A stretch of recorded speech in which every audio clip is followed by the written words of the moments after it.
Good afternoon, everyone. I'm really pleased to welcome you to today's open forum with CSU Chancellor Joseph Castro. We're also pleased that Mrs. Mary Castro is joining us in this virtual visit today. I'd also like to thank today's moderators, ASI President and Political Science Senior and soon-to-be graduate, Shana Lynch, and Academic Senate President and Professor of Physics, Thomas Gutierrez. We're glad to have them both with us today. I'd also like to thank members of the Cal Poly community who submitted questions in advance of today's forum. We're going to get to as many of those as possible and potentially some live questions. After a brief introduction, I'm going to turn it to Chancellor Castro for some comments, and then we'll jump right into the questions. But Dr. Joseph Castro is the 8th chancellor to lead the California State University. Having assumed the chancellorship in January 2021, he's the first Californian and first person of color to serve in this role. The grandson of immigrants from Mexico and the son of a single mother, Chancellor Castro was the first in his family to graduate from a university like so many of our CSU students.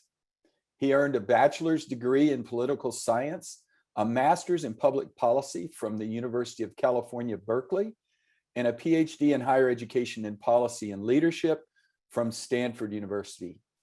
Dr. Castro is a renowned and gifted scholar in the fields of leadership and public policy and has mentored hundreds of other scholars and practitioners, including many university presidents and senior officers. So it's with great pleasure that I introduce our Chancellor and our friend, Joe Castro. Chancellor. Thank you, President Armstrong. Good afternoon, everybody. I'm really happy to be visiting Cal Poly today. I'm looking forward to visiting in person as soon as it's safe. But I've been enjoying learning more about the CSU through these visits, and today I've learned a lot about Cal Poly. I love what's happening there. I love the trajectory of the campus under President Armstrong's strong leadership, and I've really enjoyed the conversations that I've had with the student leaders, including Shana earlier today. And I love that you're a political science major too, Shana, and Professor Gutierrez as well. And I've met with foundation board members, the cabinet. I watched an incredible video that illustrated some of the just inspirational stories. And I'm eager to learn more from all of you today. So I'll stop talking, and I understand you have some questions for me. I'll do my best to answer those, and I look forward to our conversation today. Thank you. Thank you, Chancellor. And I'll turn to you, Tom, for the first question. Very good. Thank you, President Armstrong, and welcome, Chancellor Castro. And it's really great to see you. And thank you for being here today. This question comes from a faculty member, and this is actually a question that's come to the Senate office a fair amount. So the CSU has $1.5 billion in reserves, and the CSU is poised to receive $485 million in new and ongoing funding from the state based on the governor's May revise, and is anticipated to receive millions in federal stimulus money. So how is this money being used, and why is it not making it to our department budgets, where we're often being asked to make big department cuts? And in that context, there's also just the question of, there's a perception that class size is increasing at the expense of the quality of our education, and that faculty are also taking on bigger workloads also in this budget environment. So if you have any thoughts about that, that would be greatly appreciated. I do. Thank you. I appreciate the question, and I understand the concern. We've been through quite a budget roller coaster through COVID. Just a year ago, we learned that our budget would be cut by $299 million, and that was on top of the millions and millions of dollars lost because we didn't have as many students on campus. And I know Cal Poly has been affected by housing revenues as well. So I think the decisions that have been made by each of the presidents have been well-intended, strategic, and thoughtful. And I know that there have been sacrifices made because of those cuts. Now, thankfully, it does appear that we are going to get a budget that will restore that money as of July 1st, and will augment that with perhaps as much as 200 million or more beyond that, as well as funding for one-time projects that will enhance infrastructure. We're still advocating in Sacramento, so the budget's not done yet, but I do anticipate that that will take off a lot of the pressure. If we get the budget that we expect, there would no longer be the hiring chill, and that will provide greater degrees of flexibility for hiring as needed on the campuses. So I'm looking forward to better budget days. And I think that the question, I heard the concern, really is connected to some of the difficult decisions that we've had to make during this time. And yes, we do have some reserves, but it's just like at home. You want to be careful to have enough to get through whatever is coming around the corner. And given how large we are, we actually probably need to have more reserves than we do. And I would say it's very important for us to have some just in case there's another major emergency. And that's just a good fiscal practice. So we'll continue to have reserves and just be as thoughtful about what that level should be as we can. Thank you, Chancellor. Thank you, Chancellor. The next question is from a staff member on one of our colleges, a grants analyst. What is the prognosis for personnel? Will positions lost during COVID or layoffs be reinstated? Will there be a salary increase for 2021-22 for faculty and staff? Thank you. Well, in January, some of you may recall that I made an announcement after speaking with the presidents, and the announcement was to let everybody know that we would not be increasing tuition, and we would not be imposing any furloughs or additional layoffs due to budget considerations. And while there may be some isolated kinds of adjustments that need to be made over time, I do believe that the actions that we took last year are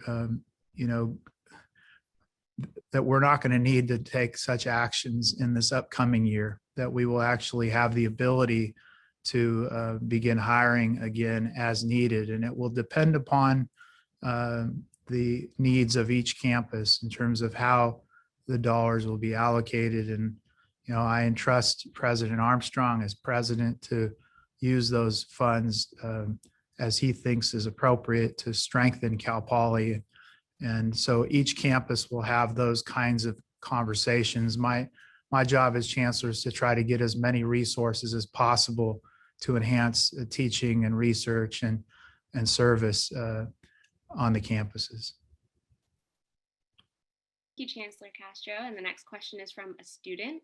What is the CSU system doing to make tuition more affordable for Cal Poly and all CSUs, especially after just having a year of Zoom with no real significant fee reduction and not the same value of education? Thank you. Well, the very good news is that we will not be increasing tuition this year. My hope is that we'll not need to increase it in the near future. We're in conversations with Governor Newsom about a multi-year budget compact. And if we're successful in reaching agreement with him, I know he would prefer not to increase tuition. He and I have had that conversation. And my feeling is if he's able to invest the dollars that we need, that will be something we can keep off the table. So I'm optimistic, cautiously optimistic there. We are probably the best value in the country, and yet I know that many students struggle to make ends meet. And so I'm going to do everything I can to get more funding for basic needs programs and to look for ways to address those challenges. There are some conversations in Sacramento that will potentially adjust the Cal Grant program and make it larger for more students. especially those who come from lower income backgrounds. I was a Cal Grant B student, so I remember exactly how important that was to get me through my program. So it's my hope that we can make those kinds of adjustments, and it'll make it easier, not harder, for students to complete their degrees and go out and do great things. So the next question is coming from a staff member. Sure. This is echoing back to some of the salary questions. So in the absence of the absence of steps raises was something that was finally being addressed just prior to the pandemic. And so now that we're kind of returning to some state of normalcy, presumably, the idea would be, hopefully to be able to revive this program. So is this an issue that that your office intends to come back to? Thank you. There was a salary question connected to that last one I didn't quite answer, and then I'll answer this one as well. Currently, the state budget includes no funding for increased compensation. So right now, there's no source for that for this upcoming year. Now, for the next year, that might be possible.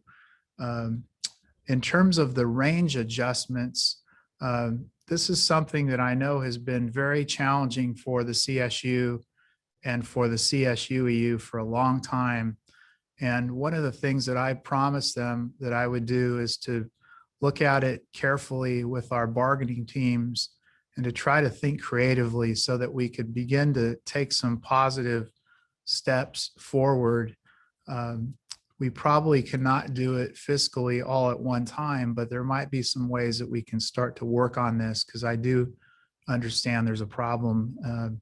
So that's something that they're discussing at the table.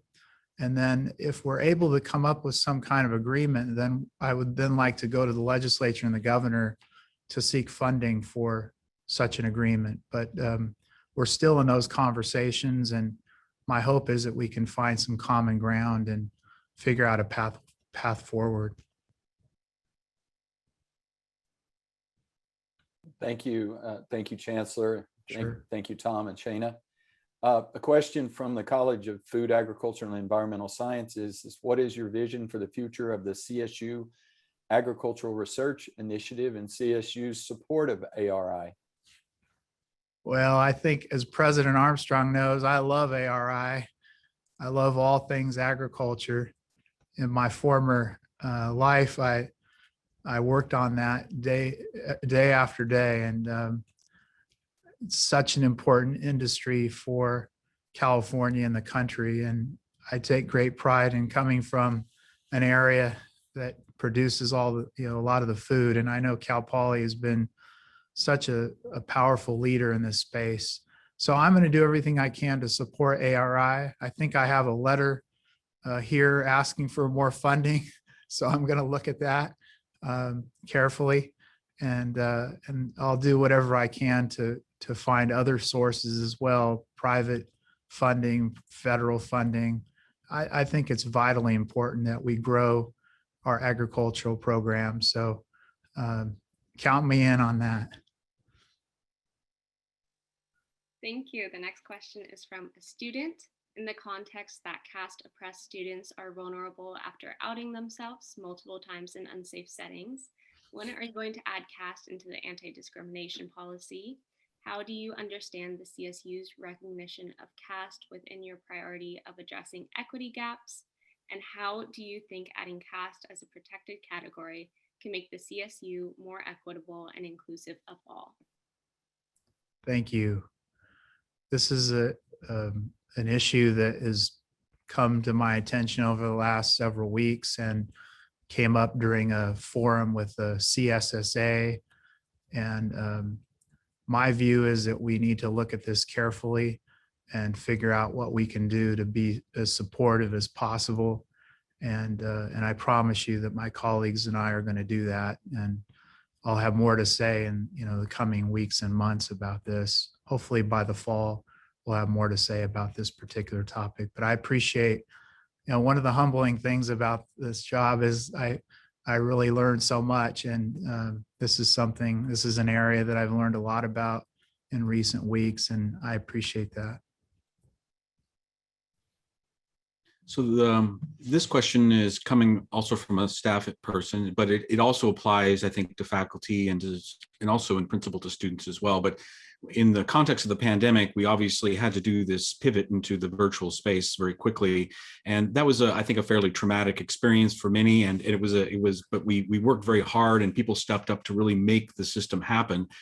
In that process, we went through some learning of how to do this well in some cases and how not to do it.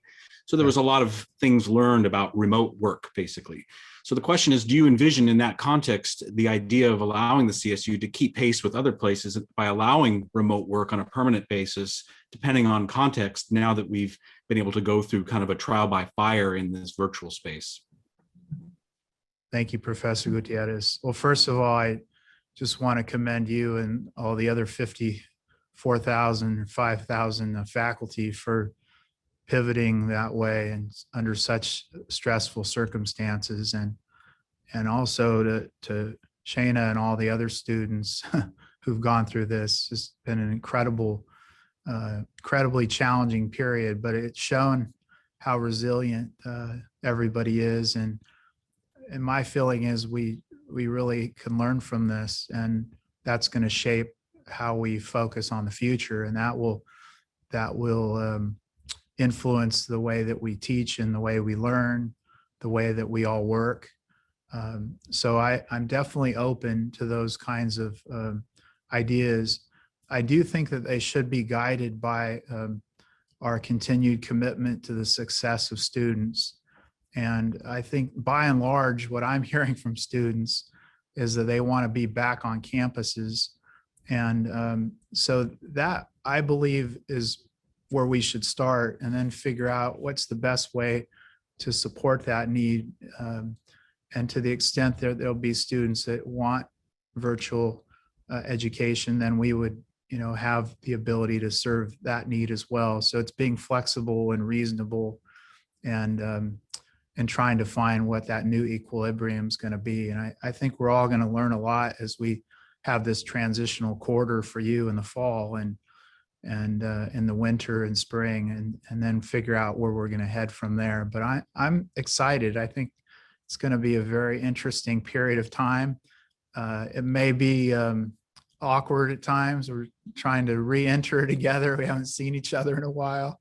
There's going to be some different things that will occur, but I'm very excited about where we're heading. So I think we ought to be open to creative ways of working together. Well, I would encourage anyone that would like to please post some questions. I'm going to turn to my moderators in a moment, as they may have some additional questions or their own questions. But we have one that I would like to share, Chancellor. Sure. To paraphrase the question, Cal Poly, with a statewide mission and its polytechnic mission, yet the funding mechanisms do not allow for the difference in the quality and the expense of the programs. And the question is, will the CSU and the state of California fund in the future, recognizing that different mission and different expense or investment in different majors? Thank you.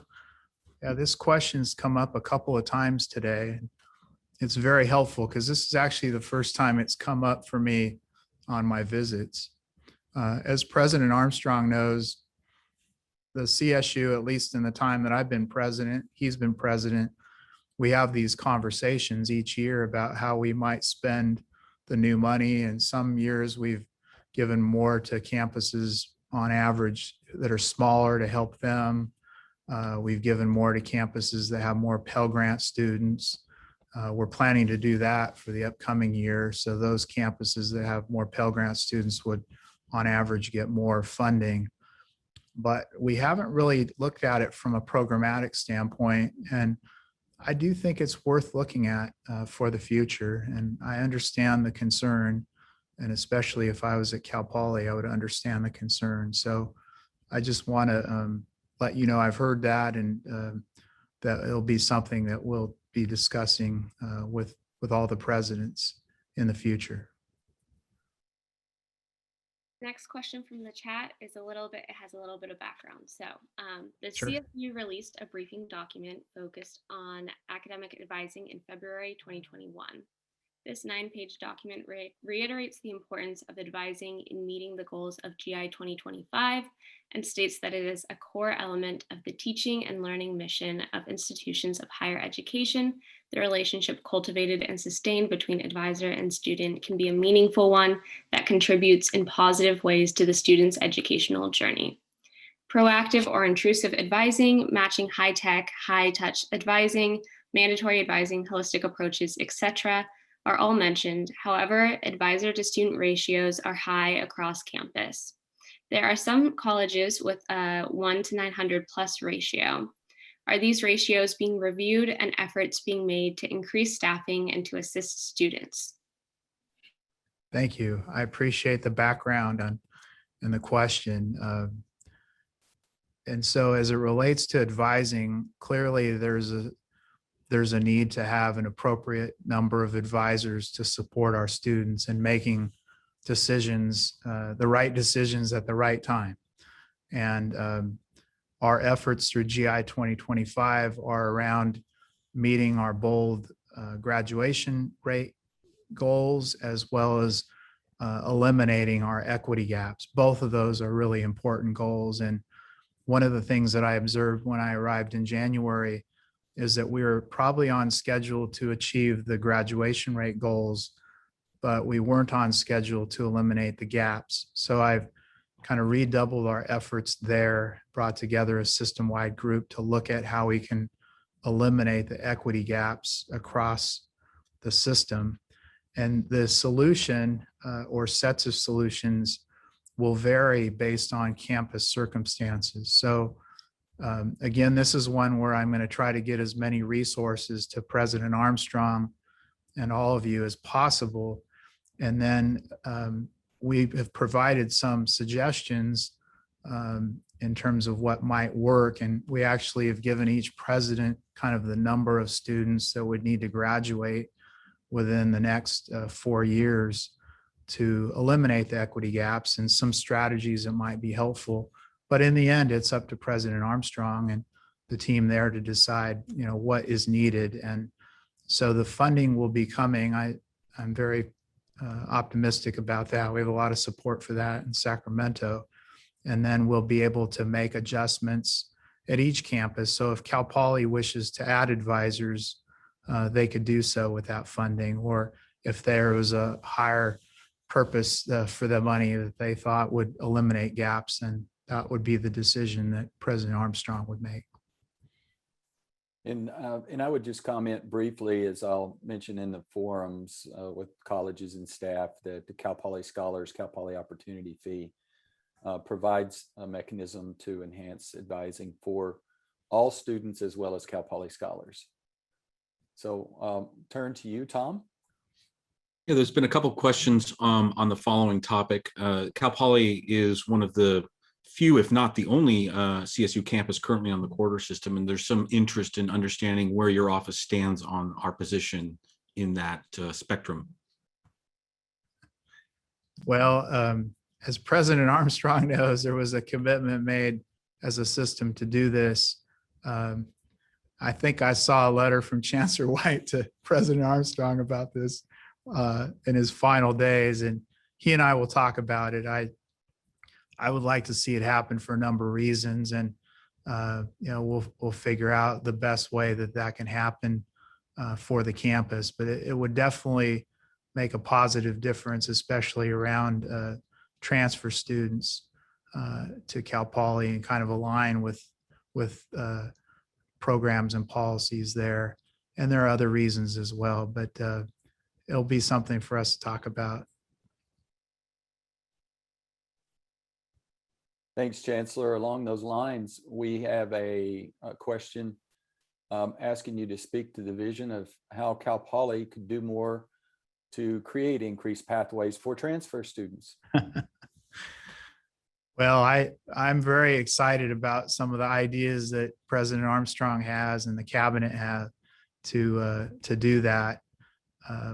I see incredible opportunities for the campus through the strengthening of relationships at Cuesta and at Allen Hancock in particular. And I do think that that will be, mutually beneficial, and will also strengthen relationships within the region itself for the campus. And that'll be an important aspect of it as well. There may be, private donors who want to see that happen and want to get involved, or foundations and so forth. But I think that's an exciting possibility. And there may be opportunities for us to leverage more state funding as well for this over time. If we get enrollment growth funding that, President Armstrong and I have talked about being strategic about using those dollars to help achieve those campus goals that you have. So I'm very happy to hear about those plans, and will do anything I can to be supportive. The next question is, the CSU system is historically known as a teaching institution. However, research expenditures for the entire universities in the CSU is 600 million to over 1 billion, which is a lot.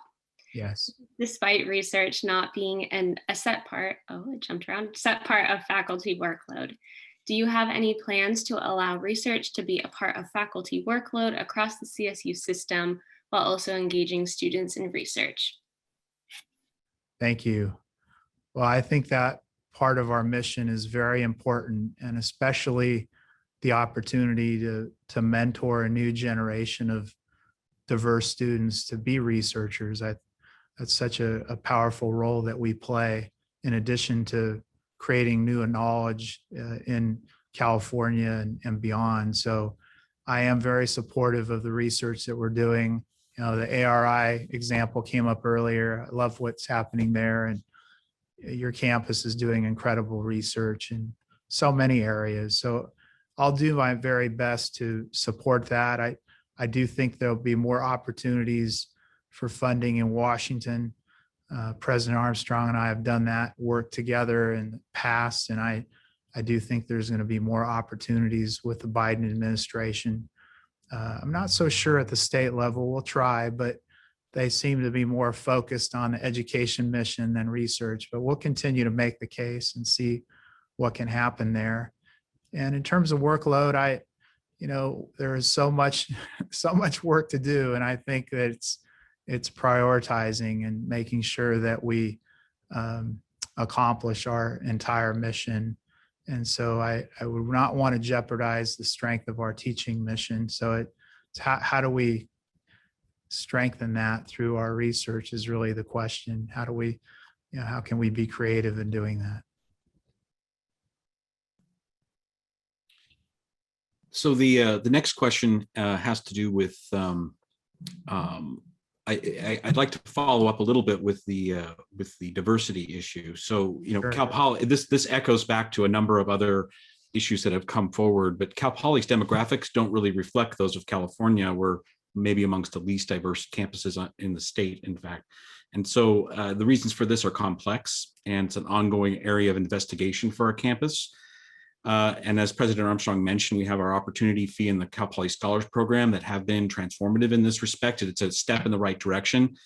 And so you've alluded to this synergy maybe between community colleges that might be able to help. But do you have any other thoughts or of how Cal Poly might be able to have its demographics and its diversity better reflect that of California? And what resources you might be able to provide to help that happen? Sure. Thank you, Professor Gutierrez. I'm so excited about the future of Cal Poly. The fact that you're so open about this challenge gives me great hope for addressing it. That's the first important step. And not every place is willing to admit that. So I think that's very important. I think the intentional strategies and leadership from President Armstrong and the cabinet, critically important. I think the community college connections are going to be helpful. I believe that accelerating the diversity of the faculty will also be helpful. Having more faculty who have the lived experiences of the students that you're wanting to serve over time, that will be a very important part of this. The cabinet is already quite diverse, and that's a wonderful thing as well. I do believe that over time, this is going to change. And because of the strategies and because of the positive things that are happening there, what student would not want to be at Cal Poly? I mean, that's the thing that I would go back to. And how can we make sure through our intentional strategies, programs, practices that that commitment comes through, that the campus really wants to serve students from all backgrounds. And I'm confident that over time that's going to happen. Well, thank you. Next question. Employee well-being and belonging will need critical attention now and likely for years to come in order to engage and retain our talent. How do you, Chancellor Castro, anticipate being able to provide guidance and support to campuses in order to address these needs, with the parenthetical statement, keeping in mind many campuses don't have dedicated departments, people for this purpose? For employee development, if I'm trying to get the beginning of it. Employee well-being and Well-being. employee well-being and belonging is the way it was phrased. Yeah. Yes. Thank you. That's very helpful. And I think it's essential for us to have a strong array of programs in this area. I don't have a feel for what is happening at Cal Poly, but I would imagine you have programs in place to do that. And as we come out of the pandemic, I do think that we ought to revisit what we're doing and decide, what else we should be doing. It's clear that so many of us have gone through a traumatic time, and we need to acknowledge that and take steps to try to support our colleagues. And that would be even different than it would have been before the pandemic, but I know there were needs before as well. So it's having a program that is robust and contemporary in its approach and leads with compassion and empathy. And I think by doing so, we'll be able to continue to recruit and retain the very most talented people from all backgrounds. Well, Shayna, we have time for one more. Oh no, we've got time for a few more. We have another 15 minutes. So I'm sorry. Go ahead, Shayna. No problem. The next question is, you address faculty as it is related to allowing remote work. What are your perspectives on staff being able to work remotely and possibly opening up more spaces on campus for classrooms or student areas? Thank you. Well, I think my comments, I intended them to be applicable to faculty and staff. And again, my hope is that we would lead with what's the right approach to serve our talented students.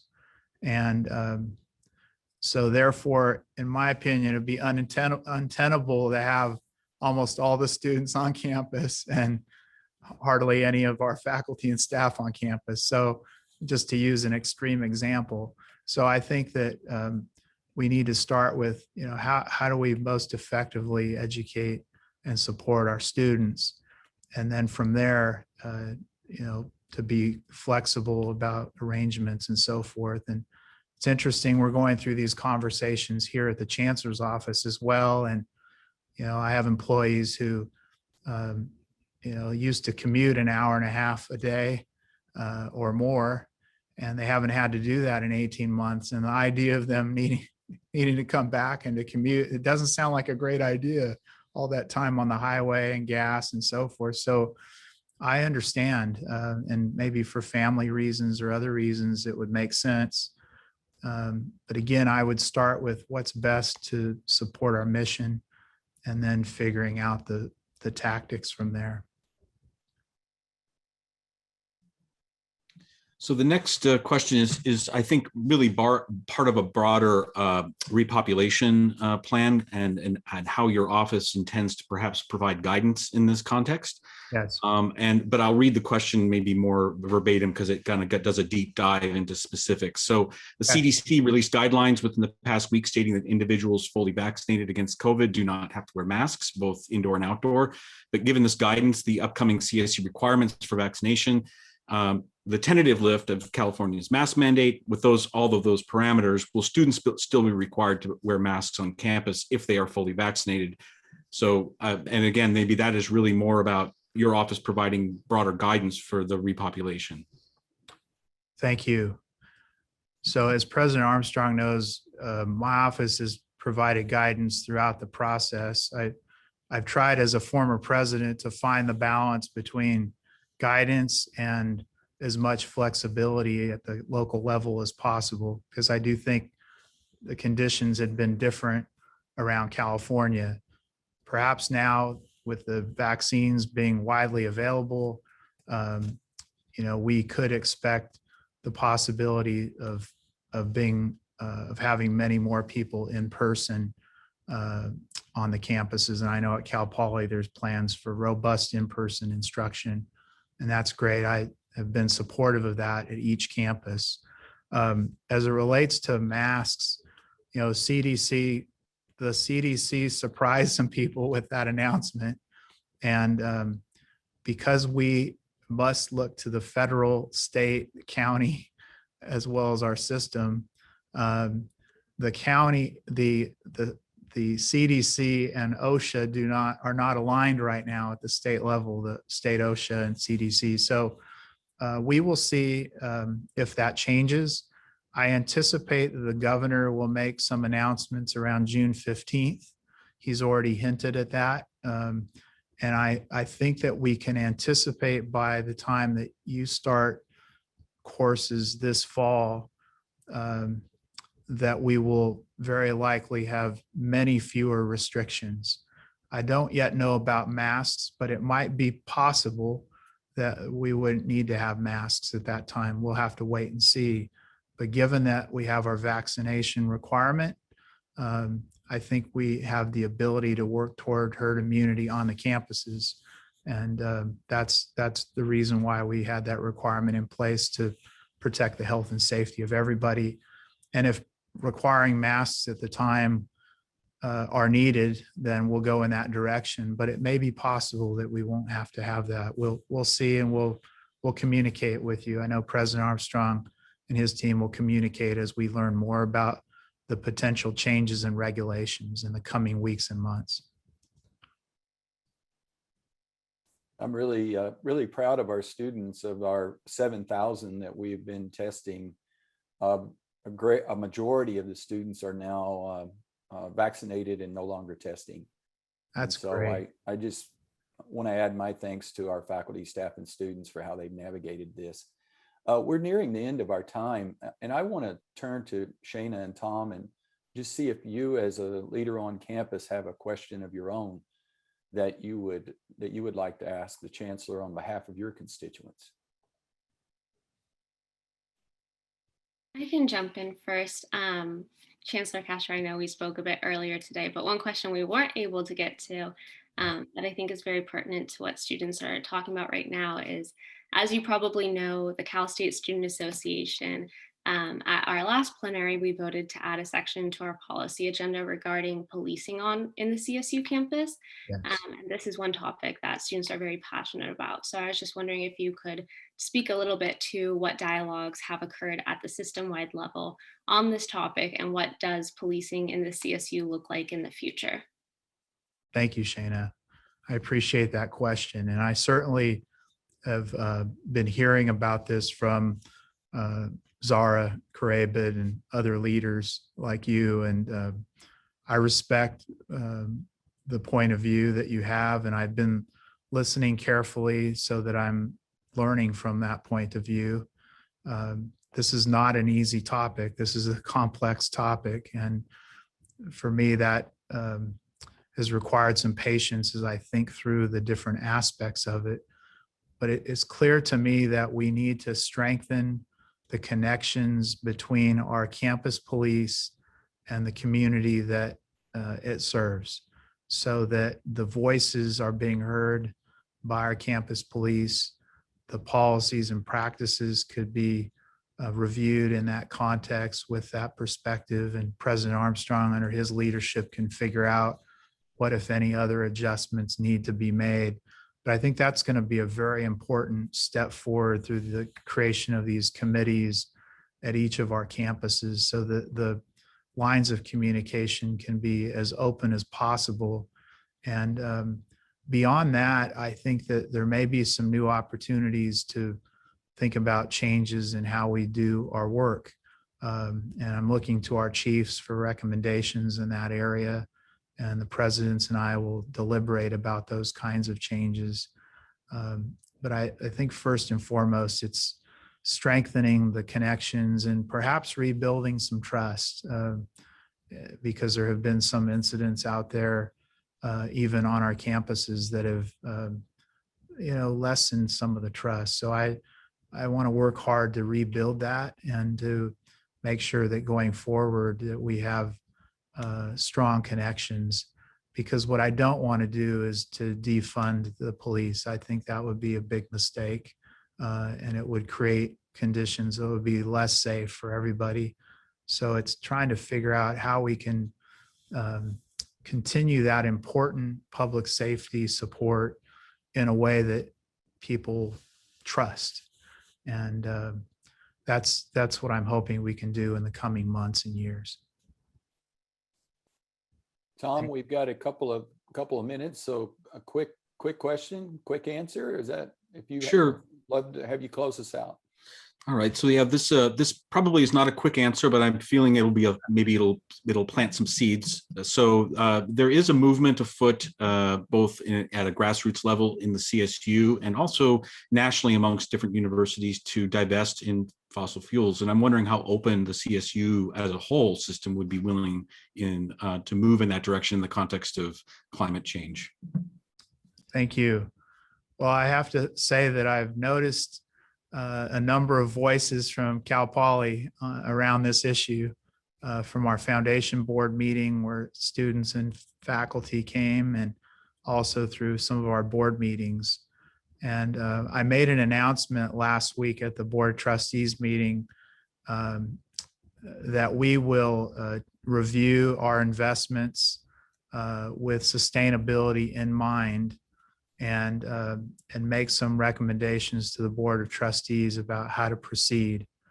It's vitally important that as we do this review, that we continue to make investments that are viable and sustainable financially. And otherwise, that would be irresponsible for me as the leader of the CSU to make decisions that would not be. So that's going to be really important. And I do see a path forward here where we can be more environmentally conscious as well as financially smart. And that's where I think we're heading here in the next few months. Well, Chancellor, on behalf of the Mustang family, we're delighted that you and Mary have spent the day with us. We look forward to the rest of the day, and I will give you the last word. Well, thank you, President Armstrong. Thank you, Shana. Thank you, Dr. Gutierrez. It's been a pleasure, and happy to have this conversation with you, and look forward to visiting in person one of these days soon. Thanks very much. Go Mustangs.